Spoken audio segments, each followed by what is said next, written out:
हम लोग पिछले सत्र में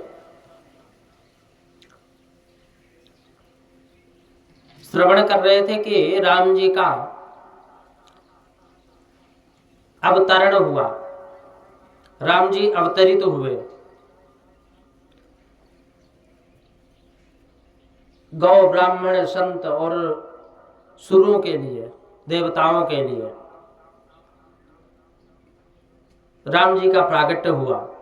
हालांकि अनेकानेक कार्य हैं, कारण हैं जिस लिए भगवान प्रकट हुए, लेकिन जब प्रकट हुए महाराज दशरथ जी के आंगन में, कौशल्या माँ के गोद में विराजमान हैं,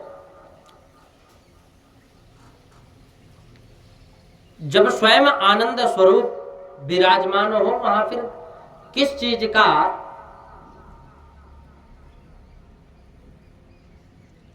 आनंद नहीं होगा। वहां तो हर तरह से आनंद ही आनंद है, लेकिन सभी आनंद है, ध्यान रखना। एक दुखी है, राम जी के जन्म से सबको आनंद हुआ, लेकिन एक चंद्रमा है और चंद्रमा दुखी हो रहे हैं। चंद्रमा जी राम जी के पास जाकर रोने लगे कि महाराज, प्रभु ने पूछा कि क्या बात है, क्यों रो रहे हो? चंद्रमा ने कहा कि महाराज आप इस सूर्य को जरा समझाइए, 12 घंटे से एक ही जगह खड़ा है, आगे जाता ही नहीं। आज तो सूर्य नारायण को बहुत बड़ा आनंद हो रहा है। सूर्य भगवान को ऐसा लगता है कि मेरे वंश में आज परमात्मा पैदा हुए, मेरे वंश में आज परमात्मा पैदा हुए। तो वो वहां से हिल ही नहीं रहे। चंद्रमा जी कहते हैं कि महाराज सूर्य को समझाइए, ये इतना अड़िग है, 12 घंटे एक ही स्थान पर खड़ा है। आज तो सूर्य नारायण बहुत आनंद हो रहे हैं। सूर्य को ऐसा लगता है कि मेरे वंश में परमात्मा पैदा हुए। सूर्य को श्री राम दर्शन में इतना आनंद हुआ कि उस आनंद के अतिरिक्त में इनके घोड़े स्थिर हो गए। सूर्य के रथ की गति रुक गई। सूर्य अस्त हो, उसके पश्चात चंद्रमा आ सकता है, परंतु सूर्य अस्त होते नहीं, चंद्रमा तो उतावली है। चंद्रमा जल्दी कर रहे हैं, चंद्र देव जी जल्दी कर रहे हैं, कितना जल्दी मैं भगवान के दर्शन कर पाऊं। इसलिए उसने राम जी से फरियाद की, शिकायत की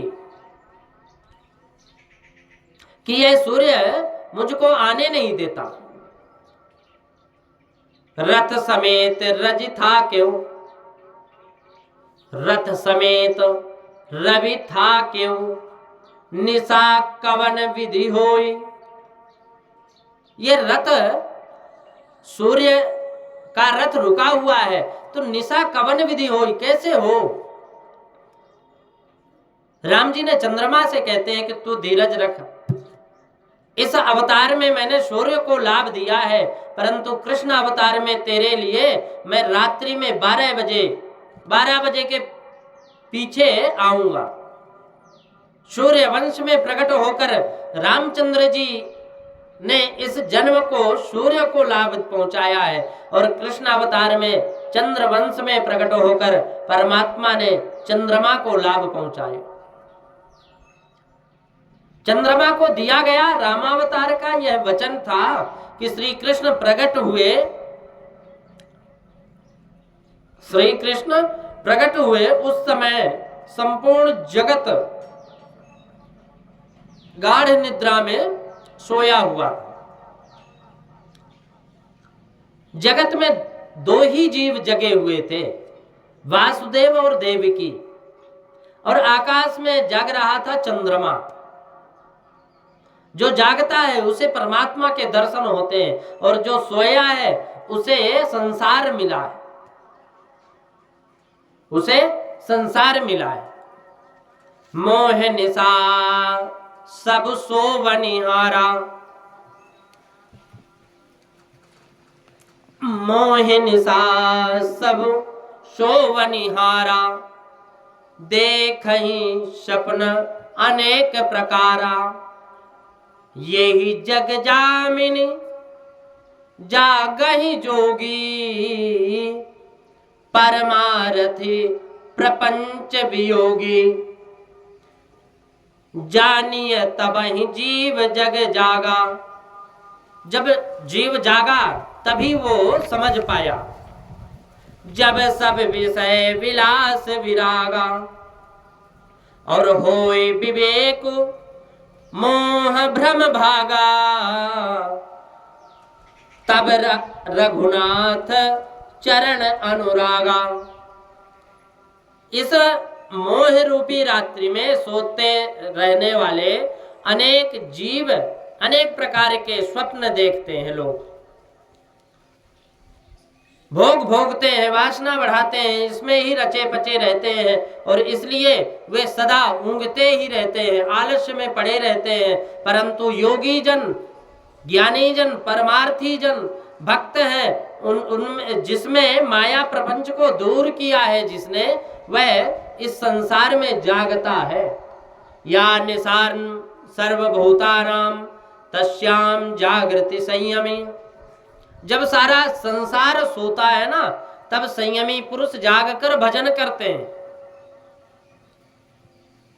तब संसार के सभी संयमी पुरुष परमात्मा का भजन करते हैं। नहीं प्रबुद्ध प्रतिभास देहे, नहीं प्रबुद्ध प्रतिभास देहे, देहोपयोगिन्यपि च प्रपंचे, करोत्यहंतां ममता मदेन्तां, किंतु स्वयं तिष्ठति मां जागरेण, किंतु स्वयं तिष्ठति जागरेण। विषय भोगों का जो त्याग करता है, जिसके हृदय में परमात्मा, जिसके हृदय में संसार के प्रति कोई आसक्ति नहीं रहती, शिवा परमात्मा के, जिसने मैं तू और मेरा त्याग दिया हो, वही इस जगत में जागता हुआ है।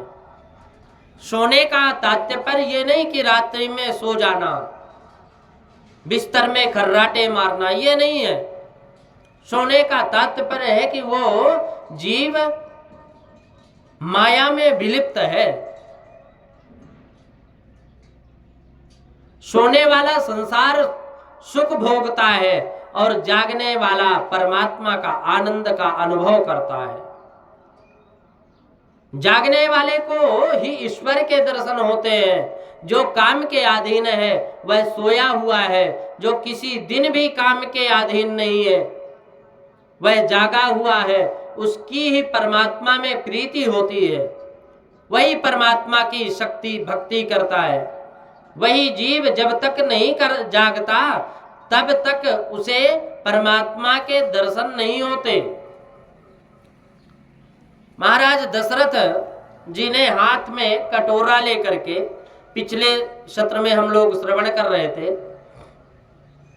महाराज दशरथ जी कटोरा लेकर के स्वर्ण पात्र राजमहल में पधारते हैं। उस समय घर की दासियां लज्जा में घूंघट काढ़ लेती हैं, खड़ी रहती हैं। परंतु आज तो दासियां कौशल्या जी की विशेष सेवा में थी, कौशल्या जी को मना रही थी, बालक श्री राम को गोद में ले रही थी। रामलला के दर्शन में सब दासियां इतनी तन्मय थी कि ना तो किसी को शरीर की सुध ना संसार की सुध। दशरथ महाराज अंदर आए, परंतु दासियों को जहां देह की सुध नहीं, वहां लज्जा किस प्रकार रहती। सेवक छड़ीदार पुकारते थे, हटो हटो, महाराज पधार रहे हैं, महाराज पधार रहे हैं, रास्ता दो। परंतु कौन सुने, कौन रास्ता दे। अंदर अत्यंत भीड़ थी। महाराज दशरथ बहुत भोले थे। वे विचार करने लगे, इन सबके आशीर्वाद से तो पुत्र हुआ है। उन्होंने सेवकों से कहा कि तुम हटो हटो, बोलो मत, कदाचित किसी को बुरा ना लगे। तुम किसी को तनिक भी नाराज मत करो। इन सभी को आशीर्वाद से, इनके सबके आशीर्वाद से पुत्र आया है। मत बोलो कि ये हटे।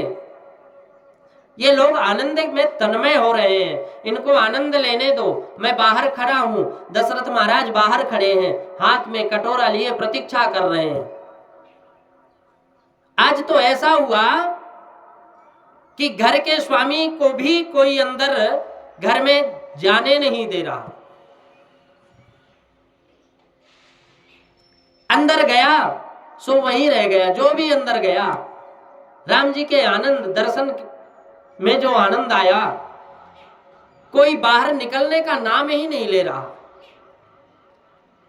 लोग जो बातें करते थे उन्हें दशरथ महाराज सुनते जाते थे। जो बात करे और महाराज दशरथ उसी बात को श्रवण करते थे। लोगों को विश्वास हो चुका था कि ऐसा पुत्र कहीं किसी ने नहीं देखा। यह साधारण बालक नहीं है, ये तो साक्षात परमात्मा है। दशरथ महाराज का यह सुनकर विचार करने लगे कि लोग भले ही राम को परमात्मा मानते हो, परंतु मेरा तो यह पुत्र है, मैं इसका पिता हूं। ये सब लोग मेरे राम को देख रहे हैं, परंतु मैंने अभी तक अपने राम को नहीं देखा, अभी तक अपने राम को नहीं देखा। अपने राम को मुझे दर्शन करने हैं, बालक को मुझे देखना है, खिलाना है, परंतु ये लोग मुझे रास्ता नहीं दे रहे। और ये अगर रास्ता दे देते तो मैं बालक को देख करके आनंदित हो जाऊं। मैं किस प्रकार कहूं कि मुझे अंदर जाना है, यही स्वयं समझकर मुझे मार्ग दे दे तो अच्छा रहेगा।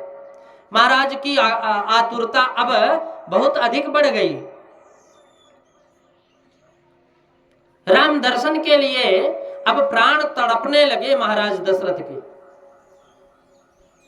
महर्षि वशिष्ठ के ध्यान में यह सब आ गया। वे समझ गए कि अब राजा राम जी का अधिक वियोग सहन नहीं कर सकेंगे। इसलिए वशिष्ठ जी ने राजा से कहा कि मेरे पीछे पीछे तुम चलो। राजमहल में, राज दरबार में, श्री अयोध्या जी में महर्षि वशिष्ठ का बहुत ही सम्मान था। वशिष्ठ जी महाज्ञानी थे, तपस्वी और ब्रह्मनिष्ठ ब्राह्मण थे। वे पधारे, उस समय सब हाथ जोड़कर खड़े होकर के वंदन करने लगे। वशिष्ठ जी के पीछे पीछे दशरथ महाराज अंदर आए। एक बात और आपको बता दो, परमात्मा को मिलाने में अगर कोई मिला सकते हैं तो महात्मा ही मिला सकते हैं, वरना कभी नहीं मिल सकते। परमात्मा को मिलाने में महात्मा का श्रेय है। जब तक महात्मा नहीं चाहेंगे तो परमात्मा नहीं मिल सकते। हम सबको महात्माओं के अंदर, कोई भी महात्मा के अंदर ही परमात्मा को देखना चाहिए।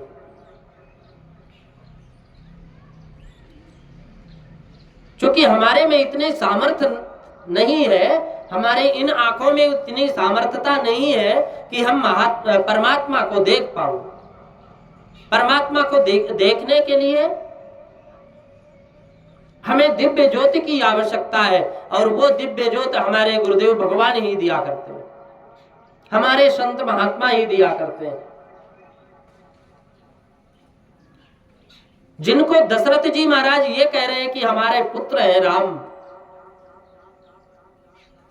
उनको देखने के लिए महाराज वशिष्ठ जी के पीछे पीछे दशरथ जी को जाना पड़ा। अब महाराज वशिष्ठ जी के पीछे पीछे दशरथ जी महाराज जब अंदर गए, कौशल्या जी की गोद में सर्वांग सुंदर श्री राम जी का दर्शन करके राजा दशरथ के आनंद की अवधि ना रही।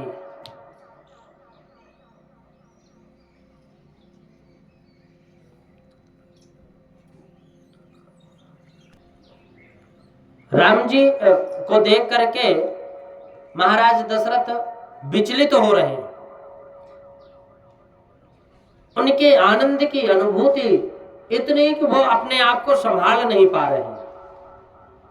शरीर में रोमांच हो गया राम जी को देखते ही। रामम राजीव पत्राक्षम दृष्टवा हर्षाश्रु संप्लुतः। राम को देख करके कंठ गदगद हो गया महाराज दशरथ जी का। महाराज को लगा कि कैसा सुंदर दिखता है मेरा राम, सुखी रहे मेरे राम की मार्कंडेय के तुल्य आयु हो। श्री राम और दशरथ जी की आंखें चार हो गई। और जब परमात्मा दृष्टिपात करते हैं ना, जब चार आंखें मिलती हैं तो बहुत आनंद होता है। जब तक यह जीव शुद्ध ना हो, सब प्रकार से अभिमान छोड़कर भगवान की शरण में ना जाए, तब तक परमात्मा उस पर दृष्टिपात करते नहीं। जिसका कपड़ा मैला है उसको सन्मुख देखने की हमें इच्छा भी नहीं होती, फिर तो भगवान तो नजर क्यों डालें। जो स्वार्थ के लिए ही प्रभु के दर्शन करने जाता है उसके ऊपर प्रभु नजर डालते ही नहीं। फिर केवल भगवान के लिए ही जो मंदिर में जाता है उस पर प्रभु नजर डालते हैं। महाराज दशरथ और राम जी की आंखें जहां मिली, राजा को अतिशय आनंद हुआ। महाराज दशरथ को अतिशय आनंद हुआ। अब राम जी के कपोलों में स्मृति हास्य है। दशरथ महाराज विचार करने लगे। अभी तक तो यह हंसते नहीं थे, मुझे देखने के बाद हंसने लगे। मैं इनका ठीक पिता और राम ये मेरे बालक हैं।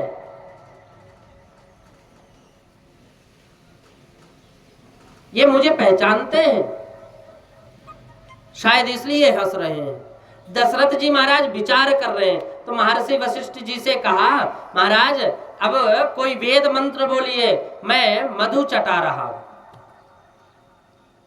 वशिष्ठ जी श्री राम जी के दर्शन में इतने तन्मय हो गए थे कि उनको कोई मंत्र याद ही नहीं रहा।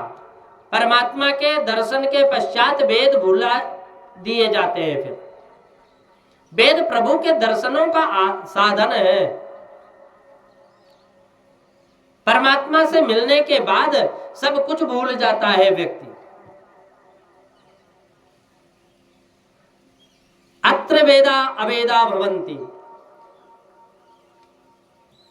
अत्र वेदा अवेदा भवन्ति, अत्र मर्त्यो अमर्चयो, अत्र ब्रह्मा समुन्नुते। कहते हैं कि ब्रह्मा साक्षात्कार होता है तब सब कुछ भूल जाता है। अत्र वेदा अवेदा भवन्ति, जब ब्रह्म साक्षात्कार होता है ना तो सारे वेद मंत्र पुराण उपनिषदों का सब कुछ भूल जाते हैं। इसीलिए तो कहते हैं कि 4 वेद 6 शास्त्र में लिखा एक ही सार। और वो सार क्या है? राम का नाम है, परमात्मा का नाम है।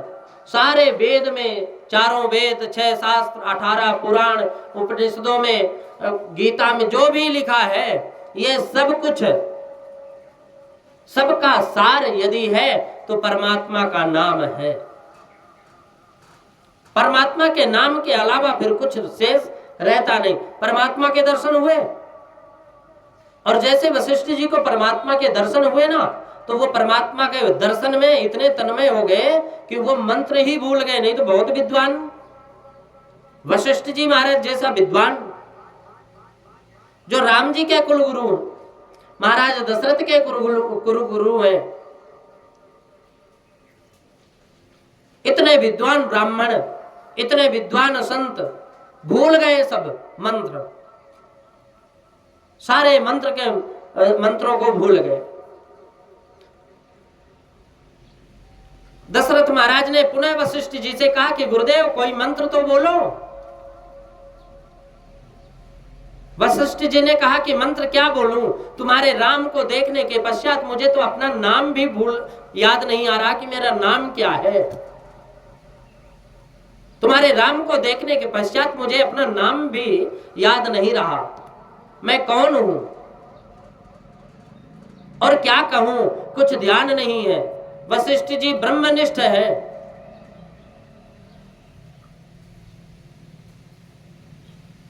ब्रह्म साक्षात्कार होने के बाद तो सबकी विस्मृति हो गई, समाधि लग गई। श्री राम दर्शन में शरीर की विस्मृति हो गई, समाधि लग गई। सभी ब्रह्म के दर्शन होते हैं सब में, लेकिन जब स्वयं ब्रह्म के दर्शन हो ना, तो सब कुछ विस्मृति हो जाती है दर्शन करने वाले का। अन्य अन्य ब्रह्म मंत्र बोलने लगे, इधर उधर का मंत्र बोलना प्रारंभ कर दिए। दशरथ महाराज मधु चटाने लगे। अयोध्या जी की जितनी भी रानियां है ना, बहुत सी भाग्यशालिनी थी। वे अंदर जाती थी, कौशल्या जी के साथ बातें करती थी, कौशल्या माँ को मनाती थी, माँ लल्ला को मेरी गोद में दे दो, मेरी बहुत भावना है कि मैं लाला को गोद में ले लूं। कौशल्या माँ बहुत उदार थी, सो एक एक करके गोद में राम जी को पधरा देती थी। कभी ये दासी को, कभी वो दासी को, ऐसा करके सबको देती थी, सबके गोद में भगवान राम को पधरा देती थी। पूरा नगर उमड़ पड़ा। अयोध्या जी की समस्त स्त्रियां यूथ बनकर एकत्रित तो हो गई, और पुरुष भी दर्शनों के लिए आए। परंतु राजमहल में सिपाहियों का पहरा था, स्त्रियों को अंदर प्रवेश मिलता था, पुरुषों को कोई अंदर जाने की अनुमति नहीं। स्त्रियां नम्रता की, प्रार्थना की, दीनता की प्रतीक है। स्त्री जो है वो नम्रता की प्रतीक है, दीनता की प्रतीक है, शालीनता की प्रतीक है। और पुरुष अहंकार, अभिमान के प्रतीक हैं। सबसे ज्यादा अगर कोई बात देखोगे अहंकार की बात, अभिमान की बात, तो पुरुषों में देखोगे। अहंकारी को ईश्वर के बराबर में प्रवेश मिलता नहीं। हम पुरुष हुए इसलिए हमको कोई अंदर नहीं जाने दे रहा। यदि हम स्त्री होते तो हमको अंदर प्रवेश मिल जाता। यह बात महाराज दशरथ के कानों में पड़ी। जब विचार करने लगे कई लोग, जो कि दरबार में अंदर जाने नहीं दे रहे थे, राम जी के दर्शन नहीं होने दे रहे थे, तो पुरुषों में ये बात चलना प्रारंभ हो गई, चलने लगी, बात करने लग गए लोग। शायद हम आज स्त्री होते तो हमें भगवान के दर्शन होते। हम स्त्रियों को कोई जाने ही नहीं दे रहा, हम पुरुषों को कोई जाने नहीं दे रहा, और स्त्रियों को कोई रोक नहीं रहा। बहुत दुखी हुए। तो महाराज दशरथ जी को पता चला, और जब महाराज दशरथ जी को पता चला तो सभी पुरुषों ने कहा, महाराज हमको भी अंदर जाना है, परंतु ये सिपाही जाने नहीं देते। आज तो हम लोगों को भी अंदर प्रवेश मिलना चाहिए। अपने मालिक को हमको दर्शन करना है। कौशल्या जी तो हमारी माँ है। कौशल्या माँ की गोद में विराजे हुए बालक श्री राम के दर्शन करने के लिए हम सब आए हैं। हमको अंदर प्रवेश मिलना चाहिए, हमारी बहुत भावना है। तो महाराज दशरथ को प्रजा आज प्राणों से प्यारी लग रही है। महाराज ने बाहर नजर डाली तो आंगन में बहुत भारी भीड़ लग रही है। दशरथ महाराज ने विचार किया कि इतने अधिक लोग अंदर कैसे आ सकेंगे, इतने ज्यादा लोग हैं, ये अंदर प्रवेश कैसे कर पाएंगे, इतनी तो जगह भी नहीं है, ये निकलेंगे कैसे। ये सब बहुत प्रेम से आए हैं, बहुत भाव से आए हैं, मेरे राम को आशीर्वाद देने के लिए आए हैं। इनके सबके आशीर्वाद से मेरा पुत्र सुखी होगा। दशरथ राजा ने कौशल्या जी से कहा कि महारानी, मेरी ऐसी इच्छा है कि तुम इस समय बाहर आंगन में बैठो, और बाहर आंगन में बालक को गोद में लेकर के तुम आंगन में बैठोगी तो इन सबको शांति से दर्शन हो जाएंगे, सबको दर्शन हो जाएंगे, इन सबका आशीर्वाद मिलेगा, हमारा पुत्र सुखी होगा। कौशल्या जी आंगन में आकर के बैठी, गोद में बालक श्री राम विराजे हुए थे। अयोध्या की प्रजा कितनी अधिक भाग्यशाली है, जरा स्मरण करो कि उसने प्रत्यक्ष परमात्मा का दर्शन किया। दर्शन में इतना आनंद हुआ कि इस आनंद में किसी को भूख नहीं लग रही, किसी को प्यास नहीं लग रही, किसी को खाने पीने की कुछ इच्छा नहीं होती। राम जी के दर्शन में सबका मन और दृष्टि स्थिर हो गई, सबका मन स्थिर हो गया।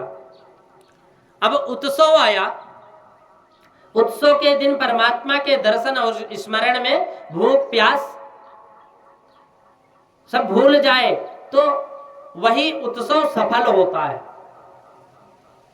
उत्सव देहाभिमान, देह भान को भूलने के लिए होता है। उत्सव जगत का संबंध छोड़कर परमात्मा के स्वरूप में तन्मय होने के लिए होता है।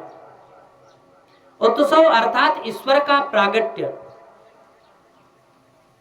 देह में होने पर भी मनुष्य को जब देह भान ना रहे, अपने देह का शरीर का याद ना रहे, तभी ईश्वर का प्रागट्य होता है। जगत भूल जाए और हम प्रभु में तन्मयता प्राप्त हो जाए, जब तन्मयता से प्रभु के श्री चरणों को प्राप्त करें तो ईश्वर का प्रागट्य होता है। देह में होने पर भी मनुष्य को जब देहाभिमान ना हो रहे, देह का भान ना रहे, तभी ईश्वर का प्रागट्य होता है। जगत भूल जाए, संसार के सुख दुख का असर मन पर ना हो, इसके लिए उत्सव किया जाता है। देहमय होने पर भी देहातीत आनंद का अनुभव करने के लिए उत्सव होता है। देहमय होने पर भी देह को ना देहातीत का अनुभव करने के लिए होता है ये उत्सव। परमात्मा को हृदय में धारण करने पर तो जीव देहाभान भूलता है, भूख प्यास से भूल जाता है, सब कुछ भूल जाता है, अपने आप को भूल जाता है कि मैं कौन था। यहां वशिष्ठ जी महाराज भूल रहे हैं कि मैं कौन था। महाराज दशरथ से कहते हैं कि महाराज मुझे तो ये पता नहीं कि मैं हूं कौन। आप तो मंत्रों को याद करने के लिए, मंत्रों को वाचन करने के लिए बोल रहे हो, मुझे तो अपने आप का ही याद नहीं है कि मैं कौन हूं बालक को देखने के बाद, और आप कहते हो कि मंत्र बोलो। तो उत्सव का मतलब है अपने आप को भूल जाना। उत्सव के समय शक्ति का, शरीर का, मन का, वाणी का सदुपयोग करो। उत्सव के समय भगवान का खूब स्मरण करो। उत्सव में तो ईश्वर सेवा में देह भान भूलो, आंखों में प्रेम के अश्रु बहे तो किया हुआ उत्सव सार्थक होता है। ऐसे नहीं कि हम किसी को दिखाने के लिए आंखों में भाव ऐसा लाएं, पानी लगा लें या फिर ऐसे नाटक कर ले रोने का। तुम एक दिन नाटक करोगे रोने से तो कुछ नहीं होने वाला। हमारे अंदर भी ऐसा ही भावना हमेशा प्रत्येक दिन हर प्राणी के लिए होनी चाहिए कि हरि व्यापक सर्वत्र समाना। परमात्मा हरि हर जगह विराजमान है। हम सिर्फ मंदिर में जाएं, महात्मा के चरणों में जाएं, तब सिर्फ भगवान नाम और नकली आंसू न दिखाएं, न बहाएं। हमें चाहिए कि हमें हमेशा नित्य निरंतर परमात्मा के चरणों में स्मरण में ज्यादा समय लगाना चाहिए। रामनवमी के दिन श्री राम दर्शन और श्री राम नाम का जप करते हुए अयोध्या की प्रजा को इतना आनंद हुआ कि सब हर्ष पूरित हो गए। सबको ही देहभान भूल गए, नाचते नाचते हरि कीर्तन करने लगे। सभी हरि कीर्तन करने लगे नाचते नाचते। राघवम करुणाकरम भवनाशनम दुरितापहम, राघवम करुणाकरम भवनाशनम दुरितापहम, माधवम खगामिनम जलरूपिणम परमेश्वरम, माधवम खगामिनम जलरूपिणम परमेश्वरम, पालकम जनतारकम भवहारकम रिपुर्मारकम, त्वं भजे जगदीश्वरम नररूपम रघुवंशनम।